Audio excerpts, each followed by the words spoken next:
In today's episode, we got a big discussion about the Canon C70, and I got one of my good friends to join me on it.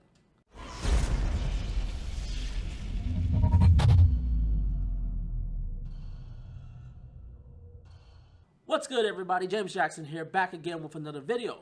If you're new to my channel, I do tips, tricks, news, and reviews for the film and video making industry. So if you do like the content here, please make sure to subscribe to the channel and hit that bell so you can stay up to date on all the content going forth. So I want to keep this brief because this is going to be a long video as it is. But today I am doing a big Canon C70 discussion with my good boy Gaston Shutters. We did a collaboration video where we sat and discussed. We did one of these before when the Canon C70 was first announced, and I appreciate all you guys watching and checking that out. This time around, both of us actually had the C70, so this one is us talking about our experiences with the C70, how it feels compared to other cameras, him with the A7S III, me with the R5. So this is going to be a very interesting and I'm sorry, apologies for your fans, but a little bit of a longer discussion, but hopefully you guys enjoy it. I'm not going to dabble on anymore, so go ahead, check the video out, and I will see you guys on the next video. All right, what's going on, guys? Gaston right here, and James Jackson, my friend, back at it again with another debate live in YouTube for you guys. So today we're going to be talking about a particular camera that both of us own and kind of like both of us are enjoying, which is the Canon C70. We may be talking a little bit about the Sony A1 as we have some differences as always. So, James, welcome back to the ring. Thanks for having me back, man. Hey, how's it going, man? I'm happy to be back, man. I'm always happy to have these little conversations that you be having. Awesome, man. Now, as always, James is a videographer, and he's got a lot more experience in video than me. I'm a photographer first, but I also do a lot of videos, and I just happen to kind of like... Who told you that? Jump on... I just happen to follow some of his advice, and you know, I got the Sony. Sorry, I got the. You had the Sony. And then what happened? I canceled the order the same day that they were gonna ship it to me. I'm sorry, Sony. Yes, I did that. Shame. We're going to tell you if I regret it or not. Oh, what's up about that? All right, so... Spoiler, he doesn't. So, we'll see. We'll find out. So, yeah. So, guys, today we're going to be talking about the things that we like, the things that we don't like. And I want to find out if Jim and I are going to agree somewhere, because we happen to disagree a lot, but that's what it makes it fun, right? James, what got you getting the Canon C70? What actually pushed you to get this camera? You've been shooting with other cinema cameras already, so tell us a little bit. Honestly, it was the sensor. It was the DGO sensor. I've had a few cinema cameras. I've had the Pocket cinema cameras. I've worked with the Ursa Mini. I've used the C200. I actually have the C200 back there. It's been retired for the time being. And I was actually debating between this and the Komodo, and I'm still, you know, I really wanted to try to have the Komodo, but at the end of the day, I was just like, me being the kind of filmmaker I am, the kind of shooter I am, which is I am a run and gun.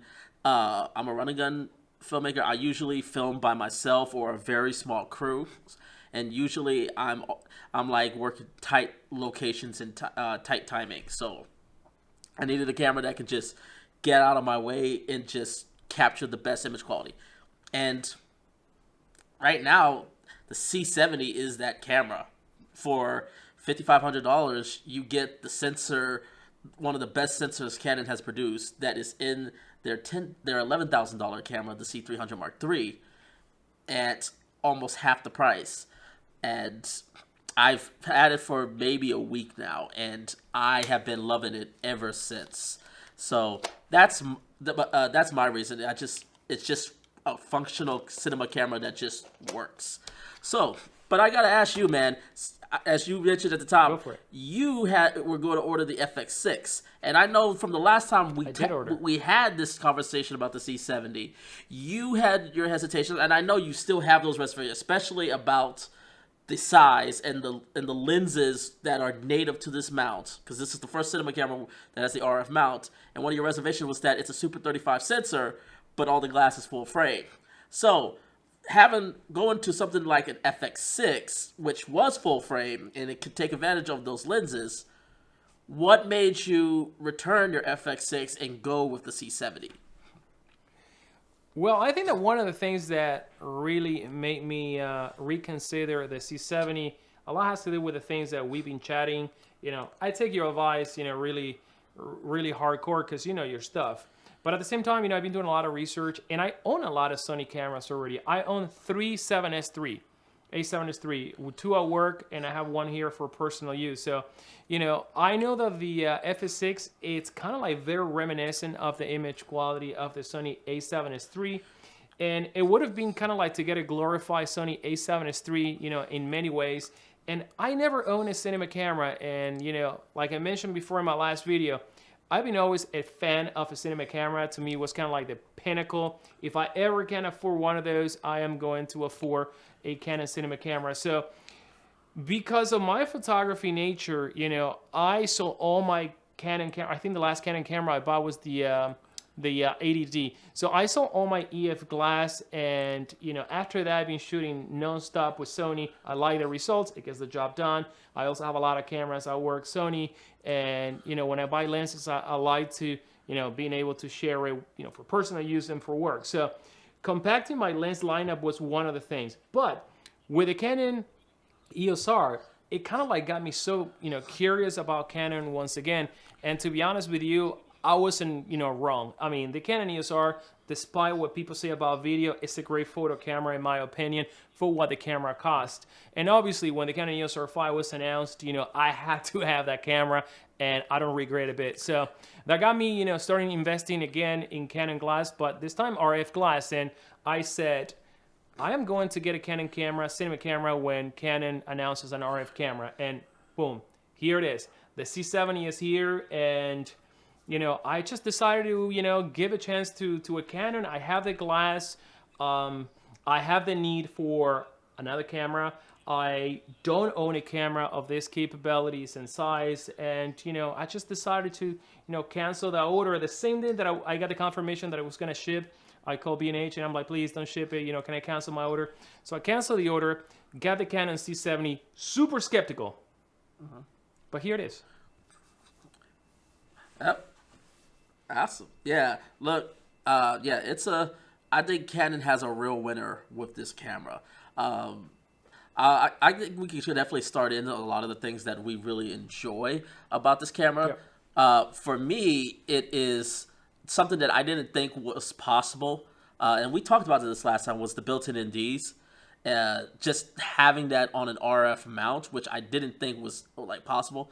But what I wasn't expecting when I got this camera was also how easy it is to flip through those NDs. Because with the, you may not be familiar with this, but with the cinema cameras, you literally have to go through each ND cycle through each one in order to activate the stop you want. Here, I can literally go to the screen, put the ND, and then touch the one I want to, and it will go directly to it. So it's just those little things that just make up times. It may just be a couple seconds, but it's little things like that. It's the fact that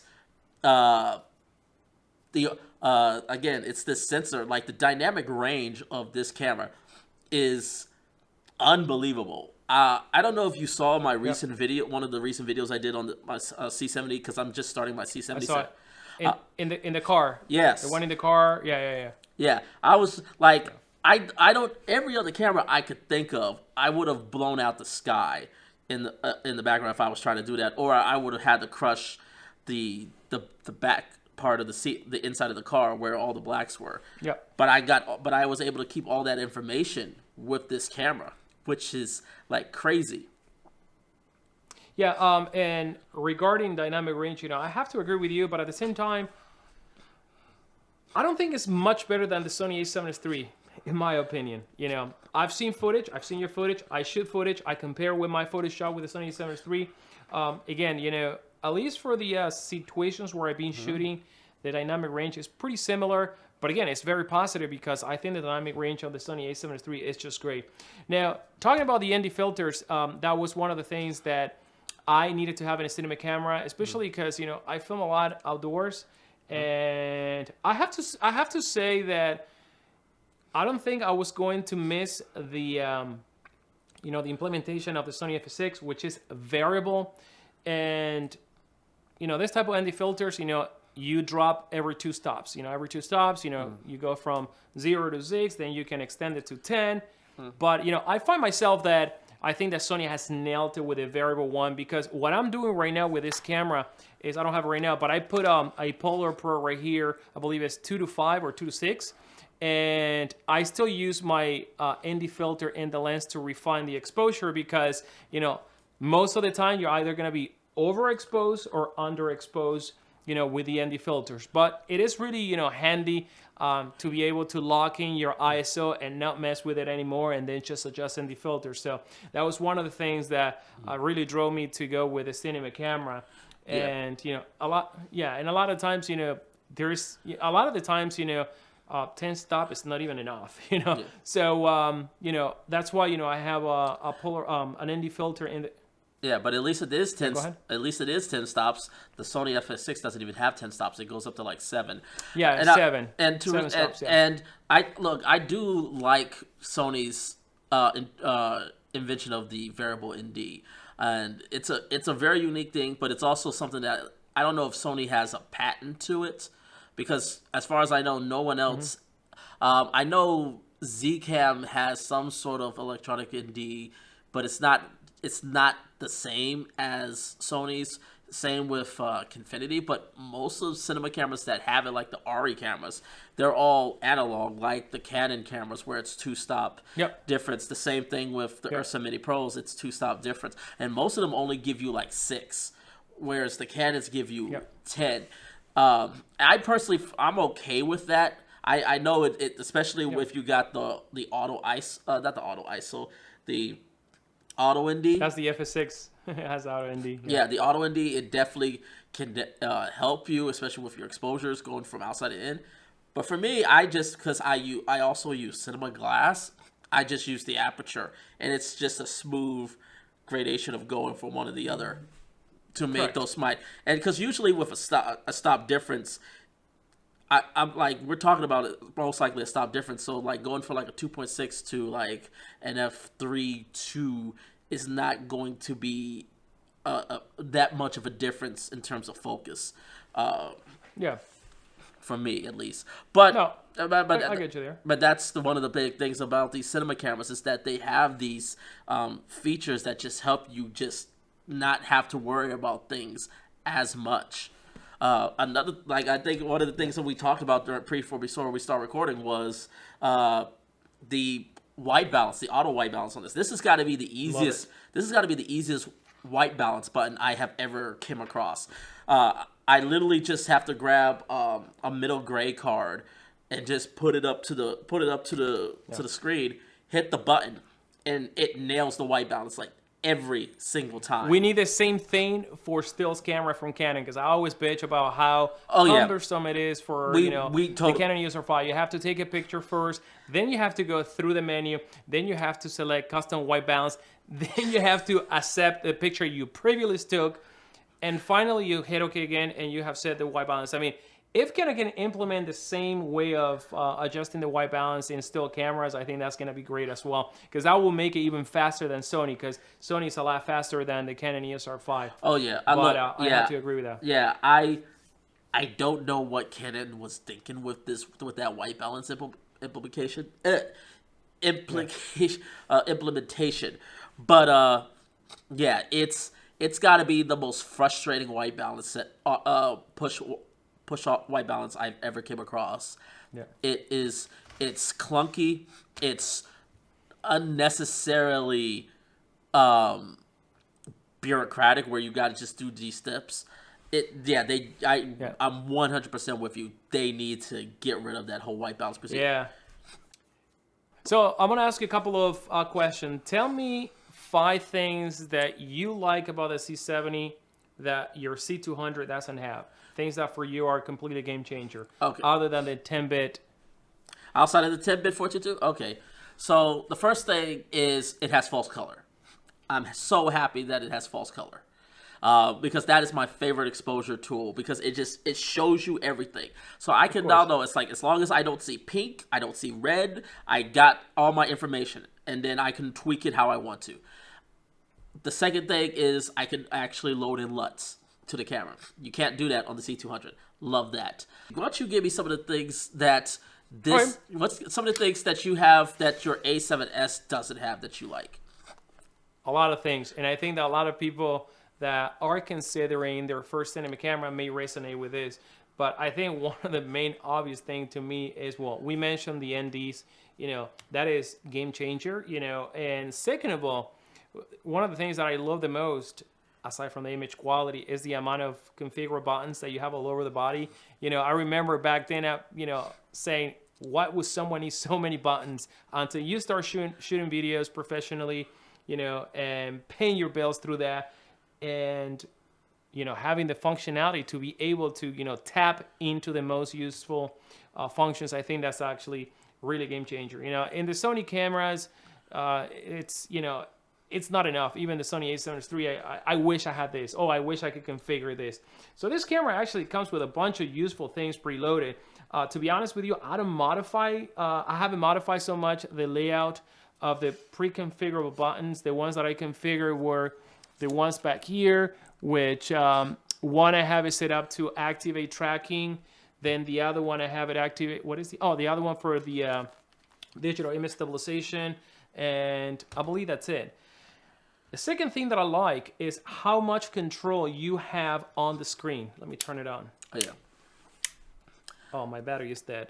Yeah. I gotta pop another battery. So. Oh no, but I have it right here. Yep. So while you're doing that, I'll give you my other ones. The other thing that this has is Timecode. I know this may not seem like a big deal for some people, why, but when you're on a production set, especially when you got multiple cameras, and I've been on a production set where you're recording a whole bunch of things. I know editors that have been jumping for joy. The fact that I have I'll sync timecode in to the audio guy, so it makes so they got their footage in sync and they don't have to worry about it. It's a minor thing but it's something that really makes it easy. So the other thing that I really like about this camera is the fact that I can record proxies. That's not raw. So I can record in all-I or even in the long GOP 4K, but then I can make proxies to make editing a lot easier, and it's all has the same name, so it's easy to just sync them right in post. Correct. So, or I could double I don't miss that because Sony cameras have that from before. Yeah. I mean, Canon cameras have all that, even the R5, but it's always been tied to the RAW. If you have RAW, then yeah, you get the proxies. But if you were just to do normal recording, at least on the C200, correct, you couldn't get the proxy, but you didn't really need it because it was so buttery smooth. It wasn't that really big of a deal. But it's just nice to have, especially if I need to hand something off, or if I want to make or if I just want to hand it off to an editor while I just maybe work on the color grading in the meantime. One of the other things that I really love about this camera is, this thing is actually minor, but this strap is so comfortable in combination with this grip. Oh yeah. It makes this big camera feels way lighter than what it is. And to be honest with you, I was a little bit worried about the ergonomics. But to be honest with you, it's such a nice camera to operate handheld that I don't know if the experience is like this with a C500, C300, or even the C200, but it just feels so natural.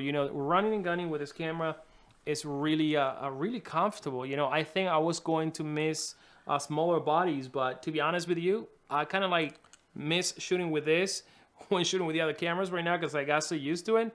And that's one of the things. Now, the other thing that I like and I love is the amount of audio control that you have in this camera without having, to load up an external XLR module. And it's actually on the back of the screen. right here, and everything is laid out where it's supposed to be. Volume, clearly you can supply phantom power if you want or not. You even have a button for, bring out the audio status. And like you said before, all the difference, waveform, false color, the scope, to have it built in right here in the screen is actually awesome. I have used my Atomos in here, but most of the time I don't need to. Yeah. If you're not going to be shooting in super bright conditions, this camera is really good. I mean, this screen. Although I found out that in super Miami bright conditions, you could struggle a lot. Especially if it's super bright. It's not as bright as the one on the Sony A7S III, for example. The one on the Sony A7S III, it kind of like beats any weather, even though the screen is a little bit smaller. But aside from that, knowing that limitation, you can bring an external recorder and be done with it. And again, the fact that we have full-size HDMI, but most cameras that are primarily video right now, they have a full-size HDMI. So that's not groundbreaking. I love the fact that this battery comes from behind, and I know that a lot of cameras, feature that because it's just so easy. You can have it in a tripod and come in and pop it in, And a lot of the times it's about, those small details that make you pick a gear over the other. If you know that you're going to be shooting an interview, well, it's going to be a lot easier to remove this battery if you're not going to be, plugged to the wall. And by the way, you can also plug it to the wall, and where is it connected? Oh, here. Yep. And just forget about it. Yeah. So speaking of the battery, so I actually have this little guy right here. This is from Core SWX. They actually built this for the C200 and like the C300 Mark III because it's like 3 of these. like this is like double the power, more than double the power of that. But the problem, it's like almost like the A60s, but the A60s are like super expensive, and this is like half the price of the A60. It's actually almost closer to the price of the BP A30s, and it's like double the power outage. I've been using this brand. Oh, actually, it's the one that I have right here. I don't remember the brand. I got it off Amazon. Pickle Power. But this thing actually lasts longer than the one from the Canon. Wow, nice. Pickle Power, and I paid for this battery, I believe, $70. Yeah. So, and it looks almost the same as the, Yeah. Now, I like to buy, when it comes to battery, I don't buy aftermarket, but these batteries are so freaking expensive. Yeah. That I was like, $70. If I don't like it, I can return on Amazon. I just happen to like it a lot, and I got another one, so now I have three batteries total. So I'm probably gonna get another one just to have 4. Makes it this one is definitely on the price. This one's $245, but again, it's almost half the cost of the A60. But this also has a D-tap on it too. So if you need to power a monitor to it, or maybe if you have something like Autofocus, you can basically power something else along with your camera. And another thing you brought up was the audio. What I like also about it is that, this has been part of Canon's cinema line, is that you can actually select the input. So input 1 and input 2 could be the XLR minis, but they also could be the 3.5 millimeter jack. Like right now, I'm using the 3.5 millimeter jack with the Rode Video Micro microphone, which is like $55-$60, and it sounds great. And this is another thing that's also different from the C200. You couldn't power this microphone with the C200. There wasn't enough power, at least in the 3.5 jack. Here, it does. No, yeah, that's great. And yes, I've been using using this microphone right here. This one is the Sennheiser MKH50 P48. Love that little guy, and it's so small, so it actually fits really well here. But let's talk about handling the files. Have you experienced any lag with these files? I found them myself super easy to edit. Yeah, straight up. It's interesting. Like if I was to just play it straight, it's no issues at all. It's only once I start try to scrub through, that it all of a sudden starts to have performance issues. And it's weird. It's like, if I'm in the edit page, it really struggles. But if I'm on the cut page using the speed editor, it still struggles a bit, but it's a lot better. But once I just render them, which doesn't, but which doesn't take that much, they play back and they scrub through just fine. Yeah, I've been actually using them in Premiere, a full resolution, no problem, with a lot on the adjustment layer and some audio equalizing. And yeah, it works actually really good. There's another feature that I love that I forgot to mention. And this one is, once again, one of the small ones.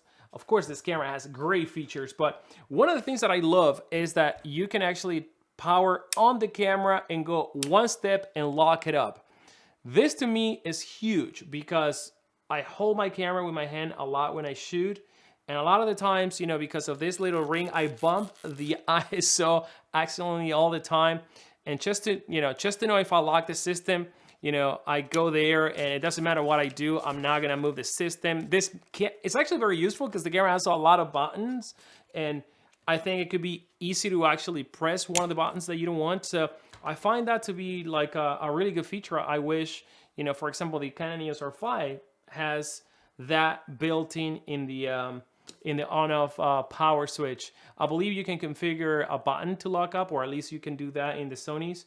But I mean, the fact that it's built in there and the other thing is I like the fact that it's on the same side as the record button. So everything is on the grip, whereas on the Canon EOS R5 is pretty much the only thing that's on the side that I use a lot of the times is the on-off button that is, in the opposite side. So, small things. So in terms of image quality, I love it. And one of the things that's pretty weird, I can actually match up footage from the Sony a7S III and this one, and you wouldn't tell which one is which one. So I just found it for my workflow. It's really easy to combine this footage with footage from, the Sony a7S III. I haven't tried to grade a bit from Sony and combine it with this one, but from the Sony a7S III, I can use both cameras and just easily match the color. So even the skin tones. What do you think about that? That's actually good to hear. Because I know matching Canons and Sonys have always been struggle because their color size is most part very different. So it's been a little bit harder for a lot of people to make those cameras match. But technology's got it to a point where you can match anything. Like I can match the cinema cameras, the C200 and the C70 to the pocket cinema cameras. I can match it to Ari. I can match it to Alexa. It's just as long as you know what you're looking for and understand how to read and color grade, you can make You can make anything match. Yeah. So that on-off switch that you brought up, I do like it. I like the fact that the on-off switch is like right where. Like it's like right where, because there's a lot of times like on the R5 the on-off switch is on the other side, so you gotta flip that on, which I don't mind. That's out of the way, so I don't have to worry about hitting it. But I do like it that it's like right there. I could just click, turn it on real quick, turn it off. But yeah, and a lot of times you may have a bounce car or a reflector or something. You may be doing something with the other hand, and you could truly kind of like one hand operate this if you have to for any reason. Of course, you may get like shaky footage, but it's just just you go there. It's so easy. Yeah. So I know you've been ready for this part right here. I have to ask you, what are the things you don't like about it? Okay, so things that I don't like about the camera. Well, the first one is not going to be a thing that I dislike, but it's the thing that I wish it was different, and it was the fact that when I started stocking up on my RF class, I kind of pay for full frame performance, for the full frame shallow depth of field, and spend the full frame price. So when bringing that glass to this camera, everything is cropped. And it's fine. It's not a huge, it's not a humongous crop. It's actually less than what I thought. You tell me that it's 1.37, no 1.5. I mean, it's not a huge difference. But, the widest lens that I have right now is the 15-35. And I think the 15, when it's full frame, is actually too wide for my taste for most situation. But the 15, looks really nice, really, really nice focal length. And the 35, I pretty much, use this combo that you see right here, which is the 15-35 f2.8. I wish the sensor was full frame sensor. I'm not gonna lie. Every single camera that kind of has released the RP, the ESR, the ESR5, the ESR6, they are all full frame cameras. And They are, I know that Canon is working on a full frame 8K camera right now, or is it gonna be full frame? But anyway, the C500 is a full frame camera. It costs an arm and a leg, and I just wish that we could have had some sort of full frame capabilities here. But that's not a deal breaker for me because I really like what I get from the sensor. Now, the other thing that I don't like, and I made videos about it, and I show sample, is the autofocus of this camera is actually it's 2010 autofocus, system, to be honest with you. Between, I don't know if it's that bad though. I mean, to be honest with you, Like- I think the performance is GH5 performance. It's Panasonic GH5 performance. We gonna have to disagree. I own it. I have it. I've owned it too. I've owned both. Okay. I don't think it's that bad. Like the GH. Hey, drop your comments down below if you think that it's GH5 performance. But Yeah, leave this the comments camera, but this camera does struggle a lot when there is not a lot of contrast in the scene. I've showed it in my video. You showed it in your own video. And what weirds me out is that Canon has this dual pixel autofocus that they have been deploying the latest camera, and even the first dual pixel autofocus from the the 60D or 70D was the first one with that, was great, because I used to shoot all my videos back then with the 80D. Over here, we don't even have the performance of an 80D in this camera, and again, you're not going to get a cinema camera to shoot with autofocus, but Canon has gone so far. They have even, redesigned their mount. They came up with a whole line of, why not give us that as part of the evolution? And if someone doesn't want to use it, doesn't use it. But I was telling you today I brought the C70 and I brought two Sony A7 III to a set. And I'm like, I was bragging about, oh, look at this camera, and we were in a very low-key light situation. It was pretty dark, but this camera just couldn't focus. It would actually do the hunting all the way in and all the way out, and still no focus. I tried to kind of do the video manually, but it was me and my buddy shooting, so we didn't have that assistance, and I was actually acting in that video at the same time. So we switched to the Sony A7 III. Problem solved. The camera was able to see what our eyes couldn't see. So, when it comes to the low light performance, I wish that it had a low light performance of the Sony A7 III, and at least, for the autofocus. Now, the camera does pretty good when it comes to low light. I'm not saying that this camera is super noisy. Obviously, it's not at the same level than the Sony A7 III, but again, this is a complete different camera. I think that probably autofocus is the main gripe that I have with this camera. And the second one, which is kind of like in a second plane, is the fact that, man, I wish Canon released it with a full frame. I think that it would have been dope, for the same amount of money. Yeah. No, like I said, we've had... It is right there. Yeah. And that's all the negative.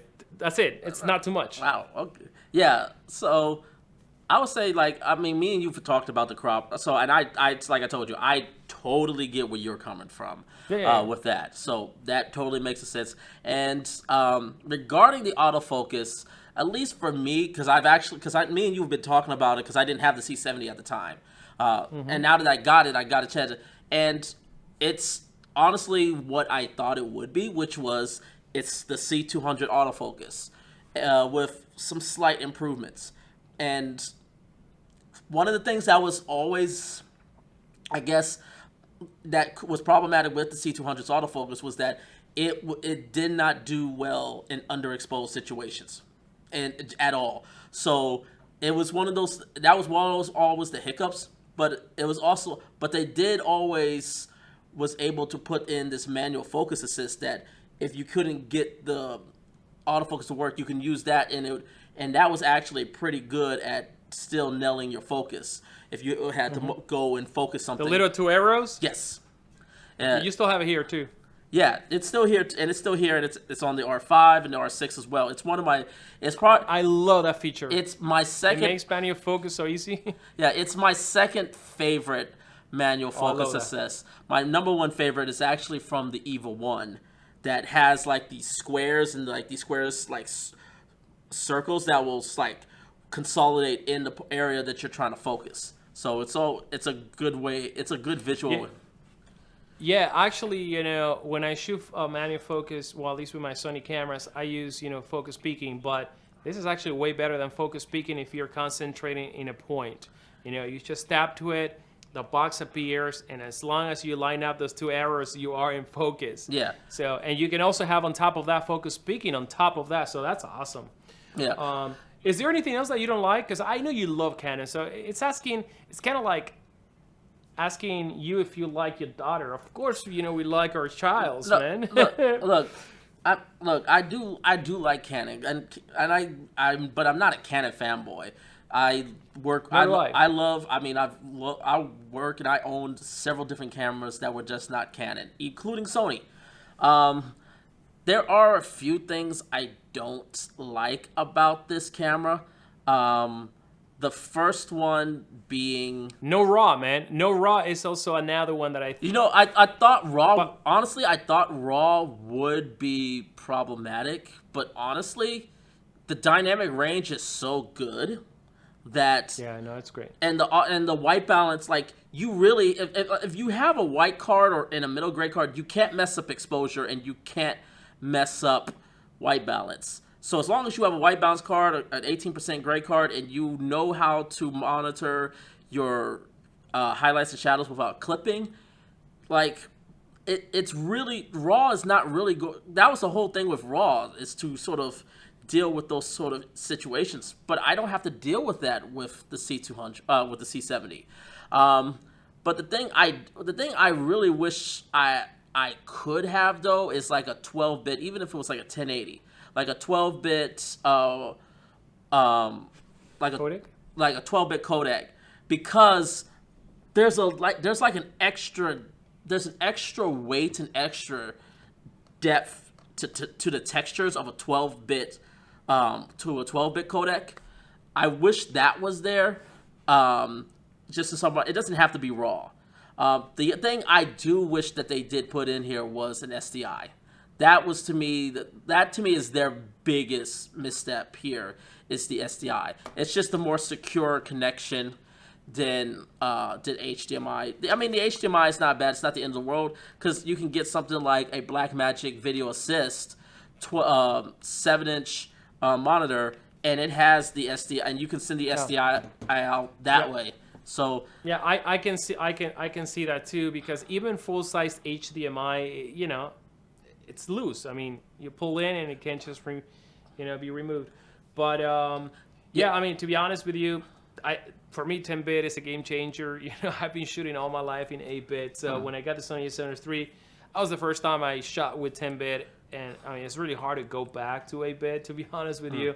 So I find this 10-bit also being very flexible and very easy to grade as well. It's definitely flexible. That's one of the, again, at the end of the day, is it a good sensor? Yes. Does it have good codecs? Yes. The only other thing I don't like about this, well, two things. I hate the top handle. I hate the top handle. The top handle. Man, we talked about that. The top handle is garbage. Looks like a stapler. It looks, well, I mean, the look isn't, I mean, even though I don't like the look of it, it's really the feeling. It's the texture they use. It feels sandpaper. It feels like sandpaper. I hate it. Sandpaper. Oh yeah, I never used it from the moment I got it. I removed it. I have one of the aluminum ones somewhere in there. The small rig, I use that, or I just I've been using the camera here. Now, have you flown the camera in a gimbal already? I have not yet. I'm going to be doing that soon. I'm going to be putting it on the Crane 3S. Just put it in my new DJI, the new Ronin, and fuck, man, it's just so good. So it works on the RS2. Yeah. All right, nice. Yeah, I only have the original Ronin S, and honestly, I didn't like it. Like once I got the Crane 3S, it's been collecting dust since then. I love the Crane 3S. I was hoping that I could put it on the Weeble S, but I'm like, man, it's not going to work here. So I do like the Crane 3S. And then the only other thing I don't like about this camera, you know what? No. You know what? There isn't anything else I don't like about this camera. This camera is like amazing. Yeah, no, I really like it. And for those that kind of have some of the same concerns as as I had before, someone that has been shooting, mainly on mirrorless camera, that is concerned about the size, that is concerned about, losing the full frame capabilities, you find that it's really easy to overcome, that difference, especially, if if you just account your glass before you go into a set. Now, one thing that I do wish is the shallow depth of field. I wish that I had a 15, maybe like a 50 millimeter full frame with faster, like an f 1.8 maybe would have been good. Well, Canon is rumored to be making like a 15 to like 30, some like basically the 14 to 35 I've heard. Yeah, it's like but it's like that's his 4. It's but basically the equivalent of the 28 to 70 on the wider field. So basically the 28 to 70, but in like the 15 to 35 focal range. That's one of the things that they're looking to add. And then it's supposed to be like a 70 to 135 f2. So these would be like f2 glass. It's rumored that they're going to be in the works. Huge, probably. Mm-hmm. Probably huge glass. Canon definitely needs an RF 50 millimeter f 1.48. I think they're missing that prime. Another thing, don't they have? Well, they have a 51 too, but don't they also have a 51.8? 15. Oh, 15. Okay, gotcha. No, 15. And I actually used the camera with 2 of the cheapest, lenses from Canon. With an f/50, I loved this setup with a small. I actually shot part of my daughter's birthday with a 50 millimeter, the $199. Awesome image quality, and the legendary and the Nifty 50. Yeah, people say, how are you gonna use a cheap lens on a camera? Sorry, man. I can. Why not? I just liked it. Look, at the end of the day, if you like the look the glass produce, it doesn't matter. It doesn't matter what the price is. Do you like the look, and is it something that you feel will help work? If that's the case, then yeah. So what? Yeah. So what if it's $125? Yeah, I made a post that says, you're putting that cheap glass. I mean, I have glass, but I just wanted to carry light that day, and I also used it with a 35 millimeter f 1.8. Incredible image quality as well. Yeah. So, man, this camera, anything that you throw at this camera's going to handle it as long as it's, native or EF. I think it's going to work great. Oh, tell me about, you were mentioning today off camera that you had a hiccup with your 18 to 35. Oh, yeah. Sigma. Yeah. See, I don't know if it's just because I've never updated the 1835 firmware. And I don't know if it's something that the C70 just has to be interrupted, but for some reason, when I was adding the 1835, like if it wasn't wide open, so if it wasn't at f1.8, it all of a sudden started doing it would start flashing, through the aperture. So it would be like it was taking pictures. So it would be and it would just be flickering and flashing like crazy. And I don't know something in the connectivity wasn't translated well, probably. Yeah, I don't know if it was the adapter, because this is the Viltrox knockoff adapter. Okay. But I'm just using it because I just bought this Irix 15 millimeter lens. By the way, I love this lens, this Irix 15. How much is that lens? How much is it gonna cost? It's $1,200. It's $1,200. Is the one that you're filming with right now? Yeah, this is the one I'm filming with right now. Oh. Yeah, I love this lens. I love this lens so much. Because honestly, when I first got it, I was originally going to get the 45, but I was just like, you know what? Because I usually don't shoot at this wide of a focal length, because I never really liked this focal length. So when I got it, I was like, you know what? Let me try it. So I tried it on the R5, and I was just like, oh, this is a bit too wide for my liking. So I was just like, yeah. So I was like, then I got the C70. I was like, okay, let me try it on the C70. And I got to be honest with you, on the C70, I love it because the C70, as you mentioned before, it's not what most people would consider a Super 35. It's not 1.5. It's actually 1.37. And at that length, it's like a 20 millimeter lens.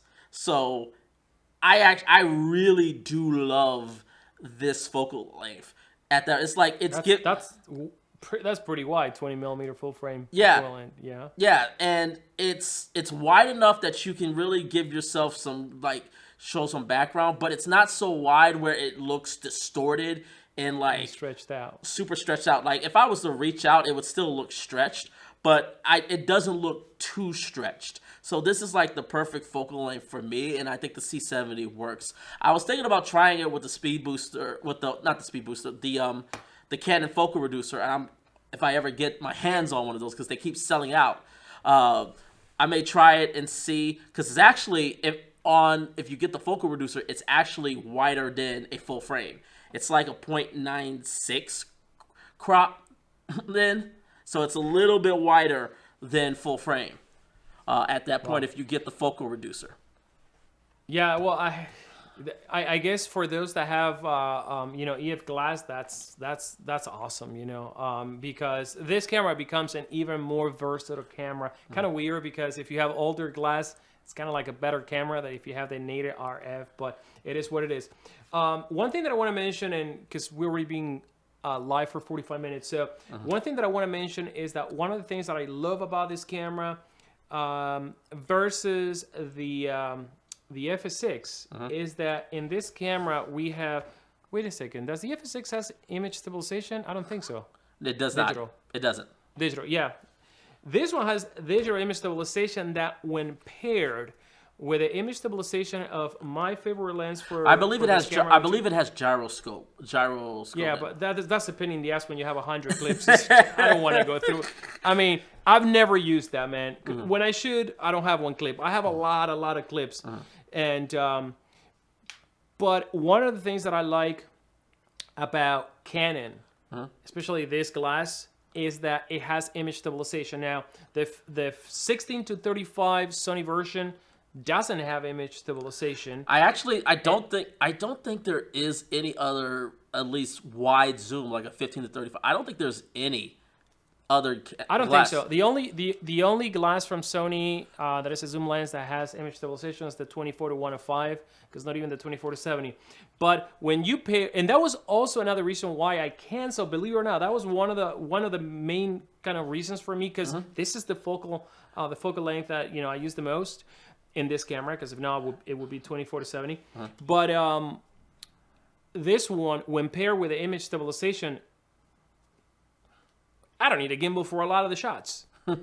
Yeah. No, I'm actually, because I've never actually worked with a digital stabilizer, because the C200 doesn't have it. That was the other thing this camera has that the C200 doesn't. This has that digital stabilization. This is my first time actually using a camera like that, and I'm actually surprised at actually how good it actually is, especially if you're just doing handheld, if you're not doing too serious movement shots. If that's the case, then I would just rather just turn on. I always would rather just use the IS on the lens, because those will always perform better. But if you're just doing a really steady shot, the IS of the camera and the lens, it's actually pretty damn impressive. And even though it crops in, the crop in is not that tiny. It's not. Yeah, it's probably not even 10%. Last week, 2 weeks ago, I shot products, and I shot only with a lens image stabilization, and I was doing small pannings, push ins, push out, and man, I mean, it just looks awesome. So for those freaking out because you can get spoiled with IBIS. I mean, the IBIS from Sony is nowhere near to a good IBIS in my opinion. Maybe the one on the Sony A7S III, maybe that's the best one I've seen. But this one, a lot of the times you're just going to use the image stabilization of the lens, and you're going to be more than enough. And Canon has a lot of glass with image stabilization. Almost all the zoom have image stabilization. So you have the 15 to 35, the 24 to 70 also has image stabilization, whereas the Sony doesn't. One of my favorite lenses of all time is the 24, but that's for full frame. 24 to 105, super versatile lens. It's going to be probably a little bit to zoom in for my taste in this camera, but that one also have image stabilization, which is kind of like the one that I rock a lot in the Canon EOS R5. And I think that's another reason to consider this brand. I hope that Sony, to be honest with you, they redesign those G Masters at some point. And there are a lot of G Master that needs a revamp. That could be for another video. Yeah. But yeah, Canon actually has done a great job with the Glassman, and this camera really takes advantage of everything that the glass has to offer. So guys, this is gonna wrap it up for the C70 with James Jackson, and we're gonna now jump in another video, a new topic about the Sony A1. So if you want to watch that one, stay tuned for that video coming up. So thank you for watching. Subscribe to Gaston Shutters. Don't forget to subscribe to my boy James Jackson Film. He's got a lot of content regarding cinema. And guys, until then, we'll see you in the next video. Peace. Take care.